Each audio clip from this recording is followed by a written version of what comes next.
Hello and welcome to Pro Trader Strategies Market Commentary for Tuesday, August the 6th. My name is Eric Wilkinson. Some of you may recognize me as the Wolfman. I'm here to teach you guys some different option strategies you can implement into your portfolios, but please do that in your own way. Also remember, past performance of any trading system or methodology is not necessarily indicative of future results.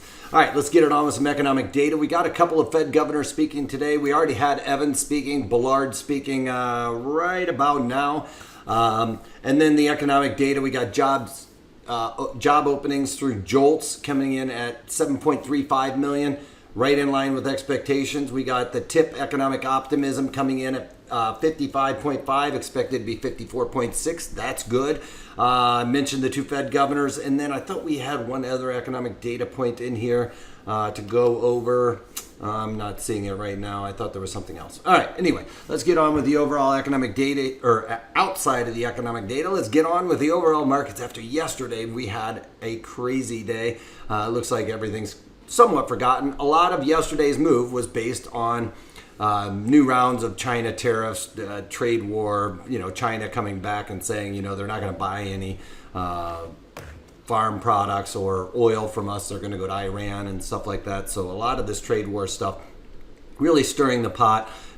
Trade war with China making a deal with Iran really could send crude oil prices down as there's a lack of demand coming from China there. All right, we can see some of the weakness showing up here in crude oil. We're basically right back at that point of control where we've talked about this in the past, where I was expecting crude oil to come off a little bit, back down into the lower 50s. Now we started getting some push here higher, but we are starting to look more of like a little bit of a head and shoulders here. You got a shoulder here, got the head there, another shoulder here, the neckline. It's basically looking like it could start to break down. Now, one of the things that I've talked about is the market wanting to come down to these points of control. The points of control actually line up with the where the most time and the most volume has been spent. A lot of times we get those kind of coinciding with one another or kind of lining up with one another, but we aren't really seeing that as the case here. We're seeing a lot of the volume happen a little bit below here where we touched down, which is why I've talked about this $52.50, $52.50 is like a target that I've been watching for quite some time. I think that's a real sweet spot for the economy and the producers.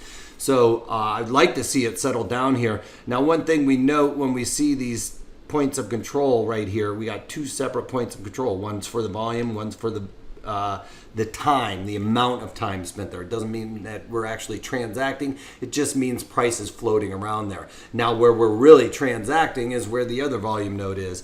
And we can see that volume is here and the volume is down here and the price trading is up here, a little bit higher. So I have a tendency to look where the volume has been traded because that's where people are putting their money where their mouth is, and we've come right back down in and around that area. So if we start bouncing back and forth between those 2 points of control, we should see this little area build up inside here where we get a little time and volume built up and create a very large volume node in and around that. Now that's what I would like to see. It's right there lining up with about $55 a barrel, which is very close to where we are right now. So anywhere between 55 and 56 will start filling in this area that is a low volume node, which we haven't really traded a lot of price at that area. So that could very well be the next area where we start trading and filling in some of that low volume node there. Now, gold blasting off another new 52-week high. It's not at a historical high. Remember, we saw that way back at the beginning of the recession. And we're starting to see a drive higher right now. That, I think, is a little bit overdone, especially if we see the equity start to turn. Now, a lot of this was about the trade war and the weakening of the dollar and weakening of the economies across the pond and, supposedly here in the United States. We're not really seeing it here. But that is usually a drive to safety, a flight to safety. It's you pull money out of the more risky assets like your equities and you throw it into something a little bit more bellwether, like either the blue chip stocks, which wasn't happening yesterday, or something like gold. Bitcoin was actually making a nice big rally as people are flooding into that as a flight to safety. I wouldn't necessarily recommend that. I would recommend gold over that. But having said that, I'm shorting gold as well. All right, we got the bonds up into the 160 handle. A lot of this weakness that's been seen across the pond. You know, bonds are trying to price in the fact that the Fed needs to cut more, or at least signal they're going to cut more. And the bonds really trying to push higher for that, actually trading almost to the 162 handle. You can see here, 163.31. There's 32 ticks in a bond. So one more tick, we would add the 162 handle. So that is pretty massive to think about. I think it's overdone. I don't think the Fed, even with the economic data that we got in today, it's not really showing a whole lot of weakness there. What was it? Oh, German across the pond. We got German factory orders. That was the one that I was looking for. It's not here in the United States. It was across the pond.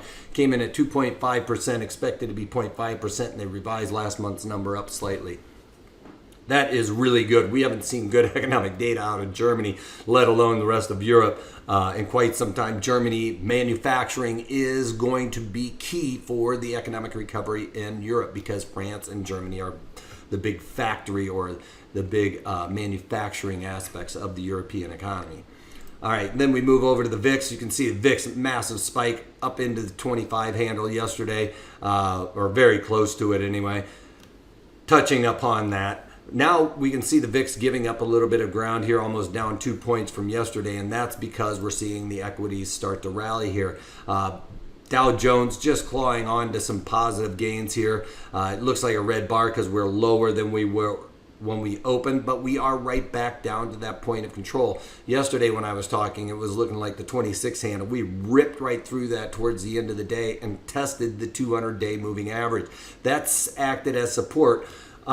But I don't know that that's going to act as much as a support and resistance as it's going to act as more of a target right now, because like we've talked about, we are lining up with the point of control here. We've got the POC. We are right there.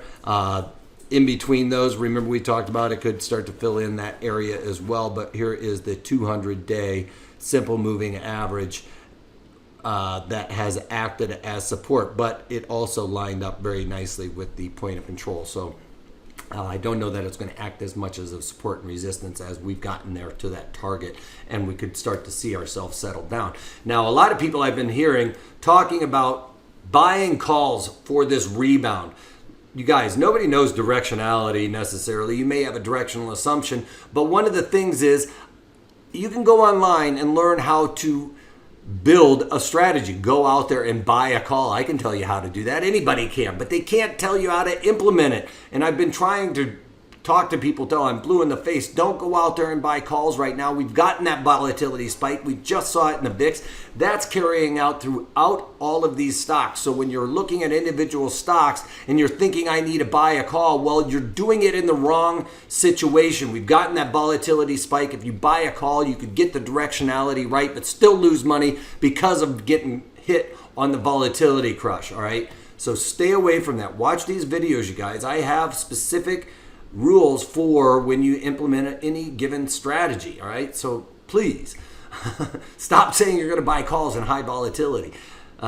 Maybe not you guys. You guys are educated enough. All right, anyway, we got NASDAQ up about 60 points on the day. But again, we came back down, tested a major support level where we've got the Fibonacci extension and the 50 Fibonacci. This is the 50 Fibonacci, and we've got the extension lining up right in line with this area right here. We can see the 200-day simple moving average is also right there. So we've got a lot of lines in the sand right here at 72.30. So we're going to call it 72.30 is the key area. All right, 72.30 lines up right here with this 72.30, 72.20 somewhat area there. And now we bounce back up. So we've gotten a big test. We've also got higher highs, and if we bounce here, higher lows, which should send us higher that way. I think the equities are due to push higher. I think the economy is doing well. I don't think that we here in the United States are seeing that much weakness. We are causing weakness across the pond and in China. So, we do have that aspect of a global slowing, but we're not seeing it here in the United States. Again, E-mini S&P is up on the day, but they've gotten past their 38 Fibonacci, the 200-day simple moving average right here. All of the markets came down, tested those areas. That is healthy. Again, we have higher highs and higher lows at this point. That is continuation of a higher trend. But I think what we're going to see is kind of see this and settle down, at least for the short term here. And we'll see some volatility coming out of these markets. All right, let's take a look at the overnight trade, where we can see these are 30-minute candles. Gray section is overnight, black section is the day session. These blue encompass both. It's for what's considered for that day. And we can see overnight inventory got really short. They flushed themselves out for the most part. So I'd say that overnight inventory was pretty balanced, and it's created an inside day at this point. So with that big massive move yesterday, it's not surprising we see an inside day where we see some consolidation, some people really starting to settle down maybe. All right, here we go with the IBM trade. This is a trade that I've just added on to my portfolio, and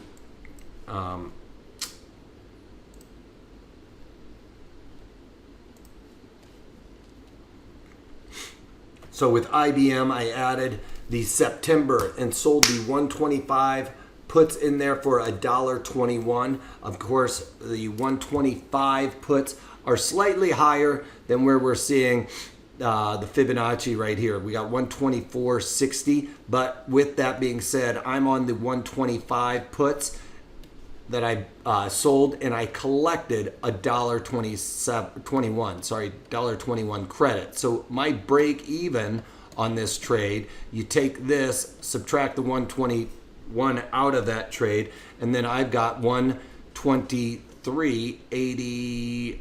Let's just call it 80 because I did the math wrong there. So that's my break even. That puts me below this by $1. So I've got a nice little couple of supports. I've got a support here at the 50 Fibonacci and the 61. The 61 is usually where we will see a lot of buying coming in. So I'm below that. We could really see the support happen just above where my break even is, which again goes back to anybody can tell you how to do a option strategy or tell you how to build an option strategy. They won't tell you how to implement that, and that's exactly what I've done, even in this just simple example on IBM as to when, where, and why, which is what I want you guys to get a hold of there. All right, now GLD was looking a lot better, as we can see. If we pull up gold futures, which is really what I'm going for, this is the gold ETF, which should relate relatively closely to what that's doing, but I'm doing this based on this setup right here. So any trade above 1486, let's call it 1487, I see that print, I'm out of this gold trade, but I'm doing it based on this setup right there, where we've talked before in the past. You get a doji at the top of a move that looks like that, and then we get a bit of a confirmation is what I'm looking for from tomorrow. I get that kind of trade, I'm going to ride this out. But having said that, if I get a trade that's going to look more along the lines of something like this, where it's the same doji, believe it or not, and then I get a move higher there, I'm going to be out of my trade. So because I set this up on a technical trade, I'm going to get out on a technical setup. And with that being said, in gold, I did the 150 puts. I sold the September 150 calls, I'm sorry. So I sold the September 150 calls, puts me well above. I'm going to have to really see a massive rally in that. Let me get back to the gold trade here so we can take a look at it on this chart. 139, you can see, is the high here in gold. I am well above that using my strategy. So I'm not doing it based on this chart setup here. I'm doing it on the GLD, or sorry, /GC gold trade over there. So this chart setup doesn't look nearly as good, but I am at the 150 short calls that I was able to collect 52 cents for. So my break even on this trade is going to be at when the underlying is trading at 150.52. So I've got a long way to go to the upside in order to be wrong. I've also got this extreme high implied volatility percent, which is very close to like the 98 percentile or something like that. So that is a great opportunity to start getting involved in playing some premium selling strategies, because we would expect this volatility to come out as fast as it came in and maybe start to do that. Even if the market sits right here and maybe even moves higher, that kind of volatility coming out of this market is going to help me with this trade and get out of it much sooner. All right. So again, not teaching you just how to do an option strategy. I'm teaching you how to implement it and why to implement it in and around those type of situations. So check out my videos. I got a good one coming out today where we're working with Tiger Shark Trading. I'm going to just talk about volatility and get that little nugget out of the way so you guys can at least start implementing strategies properly. And then we're going to be doing more and more strategies. Right now we're in this where we don't know the direction that this market might go, and we have a strategy for that. We don't have a directional assumption. We just believe the market's going to move, and we're going to set it up. I did one last week on that, based on that webinar, and it is working out amazingly right now. So this week is a great week for setting up these type of trades. All right. So if you can't take that, take it easy.